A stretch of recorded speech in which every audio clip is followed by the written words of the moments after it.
والسلام على رسوله الكريم وعلى آله وأصحابه أجمعين.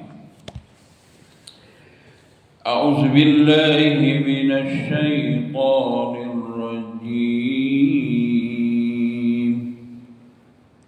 لا جناح عليكم إن طلقتم النساء ما لم تمسوهن أو تفرضوا لهن فريضة ومتعوهن على الموسع قدره وعلى المقتر قدره متاعا بالمعروف حقا على المحسنين. صدق الله العظيم. Surah Al-Baqarah ayat yang ke-236. Ayat ni nak bicara kepada kita, iaitu berkenaan dengan bercerai antara suami dengan isteri. Cerai lepas tu jenis tak ada duduk sekali lagi, belanja pun duduk tetap, belanja pun duduk letak, ataupun mah pun duduk letak, duduk sekali pun tak. Maka dengan ayat ni dia suruh orang jantan tu beri sarati kepada perempuan tu. Sarati dah berkaitan sarati ni. Jadi setelah mana kita baca mari satu ayat yang sebelum daripada ni, berkaitan nak mine orang bujang yang lelaki mati ataupun orang perempuan yang iddah bercerai dengan dengan lelaki dia sampai kepada habis iddah, maka nak mine dan nak oyak dia, kata nak dia tu ada oyak cara kita baca mari dah tu. Jangan duk oyak terus-terus masa duduk dalam iddah tu, tapi habis iddah tak apalah, tapi boleh royak secara sini-sini. Dan juga jangan dijanji kata nak menikah juga belah mana pun, walau nak iddah pun nak juga. Itu satu pelanggaran. Kalau duduk buat lagi berdosa. Dan Tuhan tahu kata kita ni, adik kita ni duduk nak siapa gila ke dia, Tuhan tahu. Dia tu beringat molek, beringat kalau kita ni hidup langgar, hidup lakoh batas-batas yang Allah telah pun buat batas dah, duduk dalam garis saya Tuhan nak. Dan ayat yang kita akan baca ni Allah berfirman, la junaha alaikum, tidak dosa atasmu, tidak salah atasmu, tidak dosa, tidak salah jika kamu ni in talaqtumun nisa,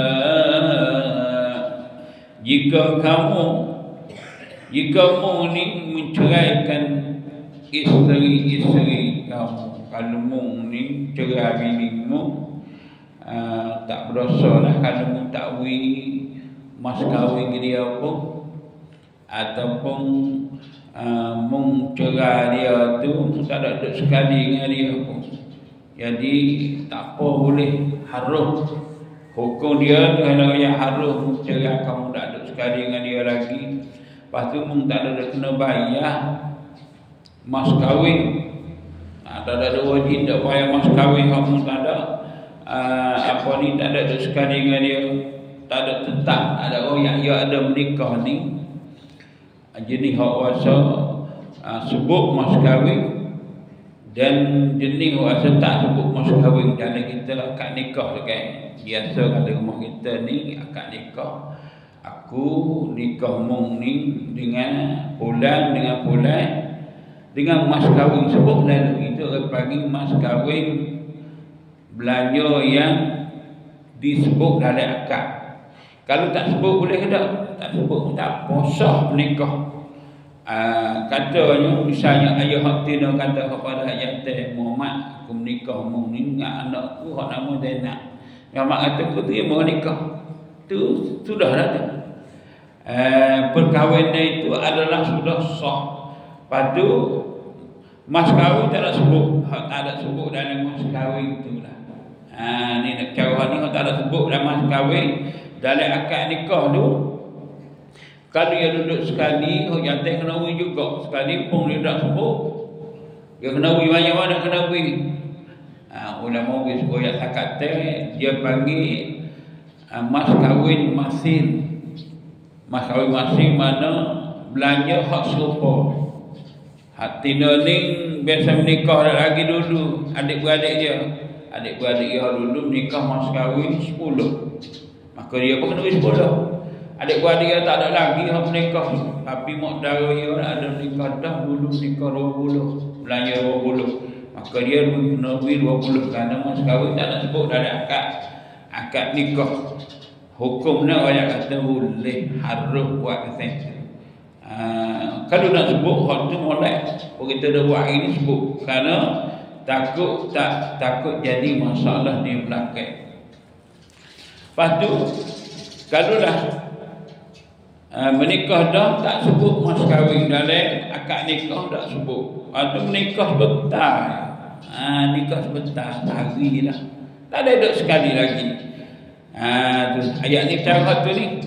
Tak dosa atasmu cerai binimu dan tidak mungkin kena bayar mas kahwin kalau cerai binimu malam tamassuhun, selagi mana apa yang kamu tidak duduk sekali dengan dia, tak setubuh lagi dengan bini dan dia menikah lagi. Au tafridu lahunna faridah, ataupun mungkin tak tetap lagi, tak tentu lagi kata mas kahwin dia tu banyak mana menikah.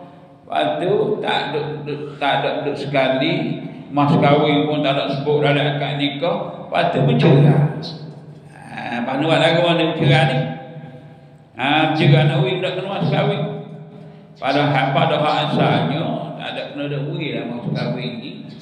Mengikut Imam Malik. Imam Malik kata wajib hak atas ni kena wui juga pada hati. Kena wui. Kenapa? Apa nama ni? Kerana dia kena wui ni nak usah hati kepada hati dia, kerana menikah dengan Tina dah harap-harap nak boleh tak lelaki. Tapi dia tinggal kat tengah jalan tak ambuk. Ni kerana perkara ni biasa berlaku. Cucu Nabi sendiri Hasan bin Ali biasa menikah cerai, tak ada duduk sekali. Dan pernah Rasulullah sendiri biasa berlaku juga menikah dengan perempuan tak ada duduk sekali. Lepas tu Tuhan suruh buat lagu mana? Mas kahwin tak kena bui kerana tak koyak dulu lagi. Hak ni ada hukum, ada asal. Oleh kerana di hari ini kita tidak buat mas kahwin tu kecek dulu, goyak dulu. Maka tak ada dibalah lah. Hak goyak dulu dia pun pada hari-hari lagi mak kita ni. Bercerai laki bini tak ada duduk sekali kerana balah apa? Balah hawak uluk. Hak jatuh tak tolong sikit abuk, hak tina belakang ataupun hak tina dorang. Hak tina tak tolong sikit abuk, hak jatuh belakang.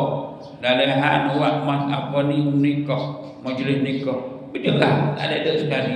Dalam masyarakat kita kalau itu duduk balah hak tak ada tentu mas kahwin ni jarang nak balah. Tapi kalau ada, dia kena ada hukum dia kena ada. Wa matti'uhunna 'alal musi qadaru, maka diwajib atas laki-laki yang cerai bini dia tak ada duduk sekali, tak tentu mas kahwin tu, dia kena matti'u, kena usah hati. Banyak mana usah hati kepada bini bekas bini yang cerai tadi, mengikut kaya. Kalau dia kaya, dia senang mengikut ketenangan dia tu.